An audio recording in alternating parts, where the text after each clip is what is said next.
How can we stand against growing anti-Semitism and hatred toward the Jewish people? Find out on today's episode of A View from the Wall.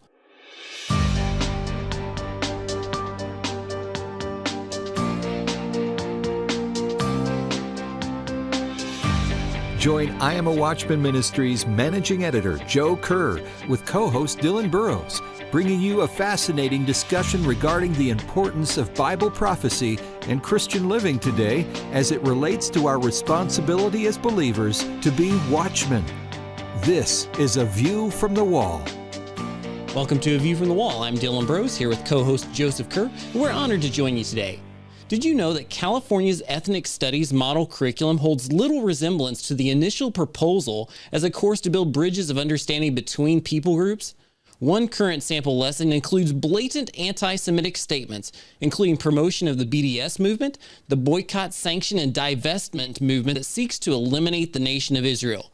What can we do to stop this effort and others like it? Well, joining us today to help is Laurie Cardoza-Moore. Laurie is the founder of Proclaiming Justice to the Nations, and Laurie has served as a special envoy to the United Nations for Human Rights and Anti-Semitism and has been noted as one of the top 100 people positively impacting Israel. She was given the Goodwill Ambassador to Israel Award by the Consul General of the Israeli Foreign Ministry for her efforts. And Laurie joins us today from Tennessee. Laurie, welcome to A View from the Wall. Thank you for having me. It's great to be here. Well, it's a pleasure to have you joining us, and the work you do is so important. To Laurie, many of our listeners have heard the news about growing anti-Semitism in our nation and worldwide. But for a moment, let's get started by sharing the story of the work that you do and how you became a frontlines voice standing for Israel and against anti-Semitism. Absolutely. Well, it all started on 9/11, and it had been years after I had been studying the Bible. I had come to faith and decided to start serving this God who I had given my life to serve. And when 9/11 happened, I saw the second plane fly into the Twin Towers, and I knew immediately that Amalek had come to our shores. Now, for the audience who's not familiar with Amalek, when God led the Israelites out of Egypt, Amalek attacked the Israelites from the rear. Their military style was to blindside or to attack their enemy from behind. And the people that were traveling, walking through the wilderness, that were in the back of the millions of people were women, children, and the elderly and infirm.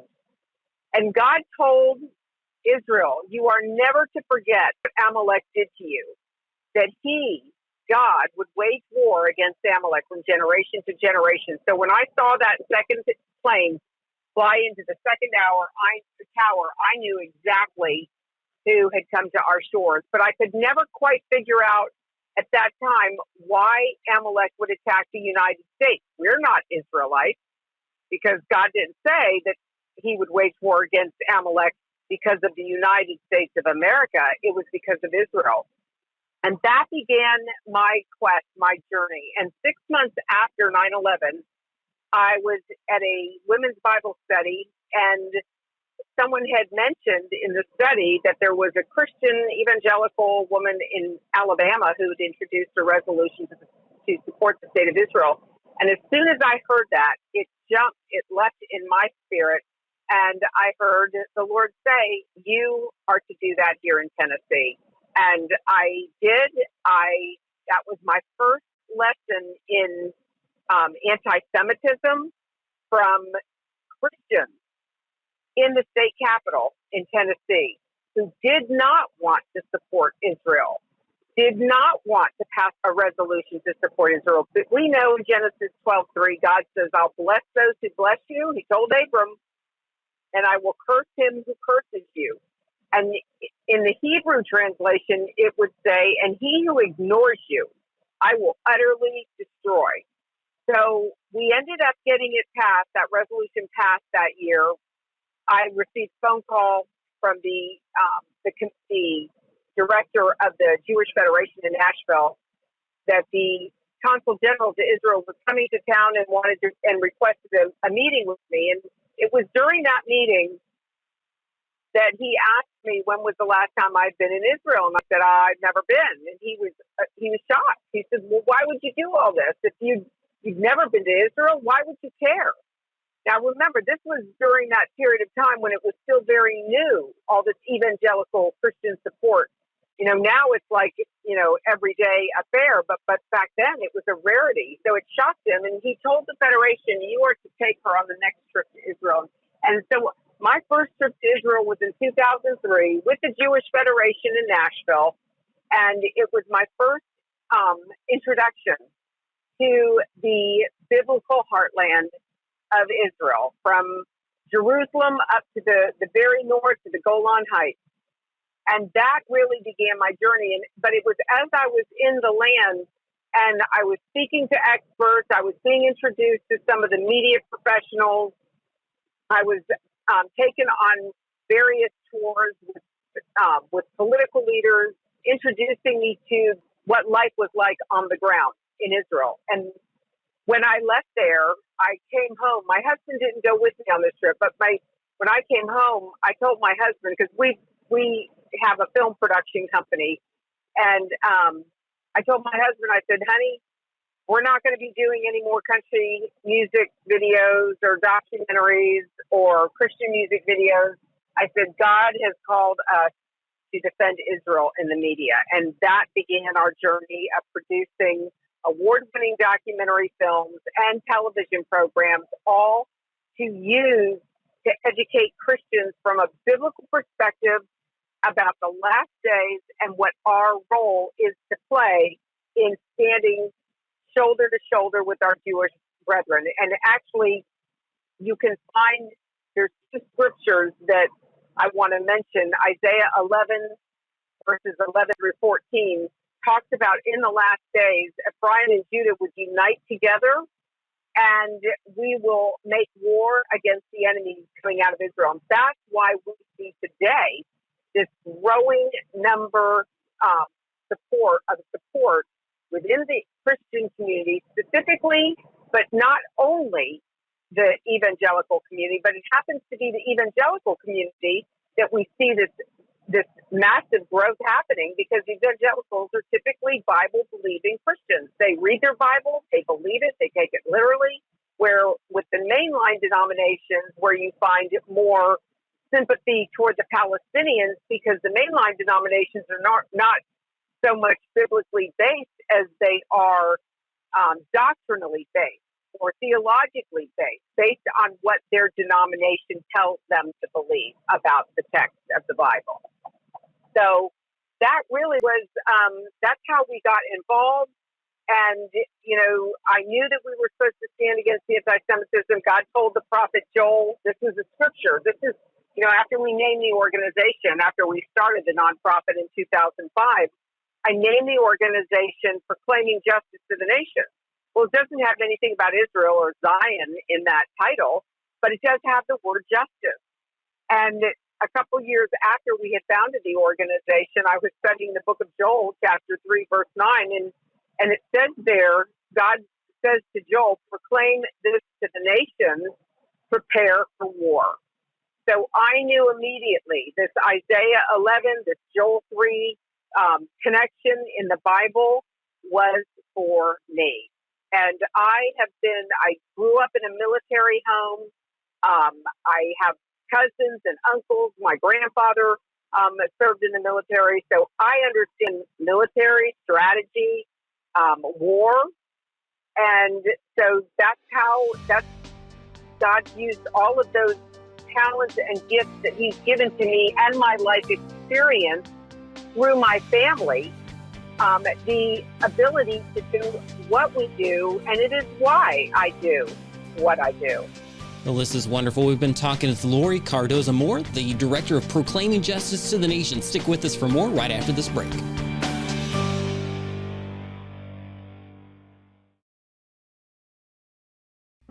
From I Am a Watchman Ministries, here's today's I Am a Watchman Minute. One day, Jesus asked His disciples, "Who do people say that I am?" They replied, "Some say John the Baptist, or Elijah, or Jeremiah." "Okay, but who do you say that I am?" Simon Peter answered, "You are the Christ, the Son of the living God."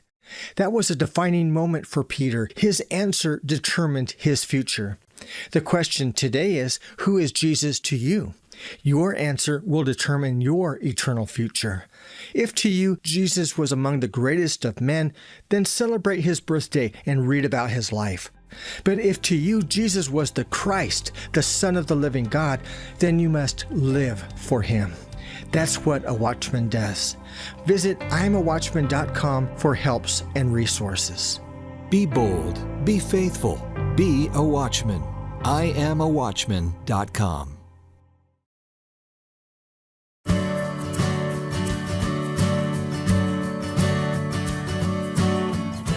Welcome back to A View from the Wall as Joe and I continue our conversation with Laurie Cardoza-Moore of Proclaiming Justice to the Nations. We want to tackle some of these key issues that are related to anti-Semitism and how we can stand for the people of Israel. And one of those that's often confusing for people is this area called the BDS movement. Laurie, tell us, what is the BDS movement? Why is it such an issue in us standing for the people of Israel?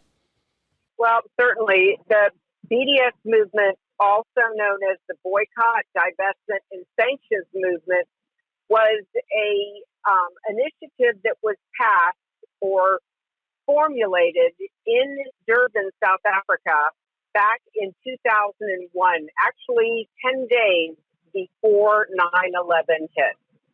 And see, all these little parallels kind of fit together. But basically in Durban, there was a terrorist by the name of Omar Barghouti, who had helped to launch this initiative in Durban, South Africa, basically accusing Israel, the Jews, of being an apartheid state, that they were implementing the same tactics against the Palestinians that the South African government was attacking the South Africans with, and putting them in bondage, keeping them in bondage. And so the boycott, divestment, and sanctions movement was an answer to the so-called Israeli apartheid of the Palestinians. So they were calling on leaders, world leaders, calling on academics, calling on the medical field to boycott, divest, and sanction Israel because of this false narrative. This was actually a complete lie and fabrication. In fact, we produced an award-winning documentary called Boycott This with Brad Stein. He was our host. It's a fantastic documentary film that explains this whole issue and blows their narrative out of the water. But what we're seeing happening today, in fact, August 30th and 31st this year will be the 20th anniversary of Durban. And this is what's so disturbing about what happened. South Africa is by and large a Christian, Judeo-Christian nation. And yes, you have African tribes who live there. But 80% of South Africans profess to be Christians, many of which as well are evangelical. So you have this support of Israel in South Africa. And for many, many years, it kind of was dormant. It wasn't as vocal. Well, when Barghouti launched this campaign, this initiative, he was able to convince mainline denominations, specifically the World Council of Churches, which is a fraudulent group. They are not comprised of real pastors. They are wolves in sheep's clothing. They are Marxists and they are communists. So he aligns himself with some of these Christian leaders as he's launching this global campaign to boycott, divest, and sanction Israel. We held a conference in Pretoria, Johannesburg, and Cape Town, South Africa in November of 2019. I went to the pastors there first before I spoke to the congregants and the Christians who lived in these three cities. And I said to the pastors, how could you sit back and allow the lie to be perpetrated against your Jewish brethren, that they are an apartheid state, that that Israel's persecuting the Palestinians, that they're like South Africa. I said, you all know what apartheid looks like. You know the stuff. Israel is not that. Why didn't you speak up? Because your silence against the violation of the Ninth Commandment, bearing false witness against our brother Judah, because you were silent, the churches around the world believe that maybe there is something to this. Maybe Israel is an apartheid state, because the church hasn't said anything in South Africa. And I will tell you, after that conference, the pastors stood up. They admitted, you're right, we didn't speak up, but we are not going to be silent any longer. And now what's happening in South Africa, for example, much like what you see happening within the evangelical Christian community here in the United States, is that South Africa is now taking a more active role in speaking out publicly. And we see that with the recent incident with the Chief Justice, Mogoeng in South Africa, who was being interviewed and testified about his faith, his Christian faith, and his love for Israel and the Jewish people, and that he would stand with them. There was such an outcry from the pro-Palestinian South Africans, and they have been calling for him to publicly apologize. They even wrote out a statement for him to apologize, that he was wrong. And he has dug in his heels, and he refuses to apologize for his statement of faith. This is what's happening around the world because of the boycott, divestment, sanctions movement. And we as Christians must not buy into the lie. Israel, there's no place in the Bible that God says that Israel is going to be an oppressor of an Arab people or a Middle Eastern people. God is going to deliver Israel. He made a covenant with Israel. That covenant is still intact. It is eternal, and God will fulfill his promise. The question is for the Gentile world. It's much like what the question was for Pharaoh. How are you going to treat the Jews that you have placed in bondage? And look at how God poured out his wrath on Pharaoh, on all of Egypt, because of the way they treated their Jewish neighbors who were held, that they put in captive, they held in bondage. There is a scripture in the book of Obadiah where God said that in the last days, he was going to wipe out the descendants of Edom because they stood by while their brother Jacob was held in captivity and they did nothing.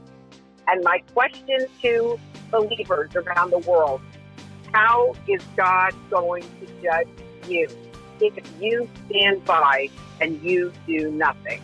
Well, this is a powerful question. We'll be back with more after this break. Stick with us here on A View from the Wall.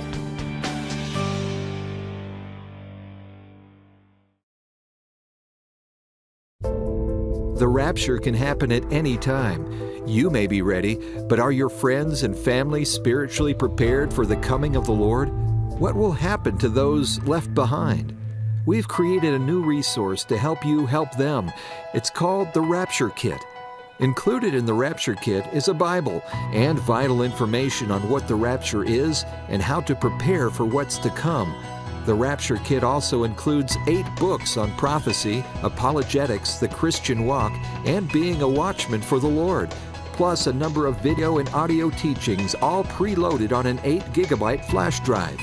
Become more strategic and active in your witnessing. Warn the lost about the coming rapture, and help individuals in the post-rapture world be drawn to Christ, equipping them to become the next generation of ministry leaders. Learn more and order at rapturekit.org.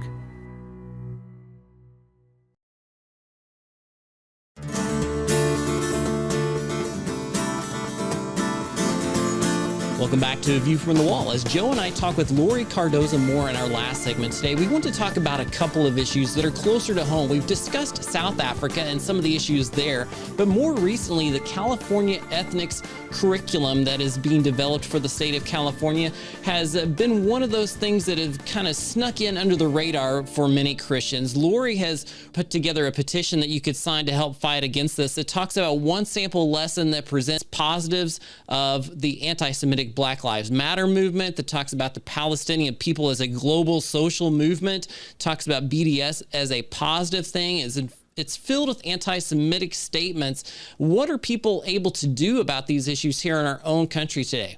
Well, the problem with California and their ethnic studies curriculum is not just in California. This is a nationwide, actually, it's a global problem. As I mentioned about South Africa, we have a chapter in South Africa. They have the same issues because it's the Western countries that are being targeted. This propaganda has been around for almost a decade. We found a textbook in Williamson County, belt buckle of the Bible Belt County, Tennessee, that had a quote that legitimized Palestinians blowing themselves up in a Jerusalem restaurant because they were waging a war against Israeli government policies and army action. As I began to thumb through this textbook, published by Pearson, and Pearson, who owns the majority of textbook companies in the United States, yes, they have the monopoly. Their four largest shareholders include the government, the Islamist governments of Qatar, Turkey, Saudi Arabia, and Libya. They publish this type of propaganda. Now, their propaganda is changing because we've been feeding that horse for a decade, and it has hurt their bottom line. They have had to lay off employees in North America. They've had to sell off their K-12 arm because it was no longer profitable. Every opportunity I get to speak about Pearson, I do, because they should not. They're not even a U.S.-based textbook publishing company. Their shareholders come from the Middle East, but their base, their headquarters, is in Great Britain. We need American-made textbooks. But the curriculum that we're seeing is not only anti-Semitic and anti-Israel, it's anti-American. It's anti-Judeo-Christian values. It promotes the religion of Islam, which is unconstitutional. You couldn't dare say the things about Christianity and Judaism in our textbooks that are allowed to be said and taught about Islam. There would be such an outcry if we did. But no, there is definitely a bias within the curriculum. And now we're teaching our children to hate our country. I said a decade ago when we launched this, if we don't get a handle on these textbooks and this curriculum, we're going to lose our country because they are teaching our children to hate America.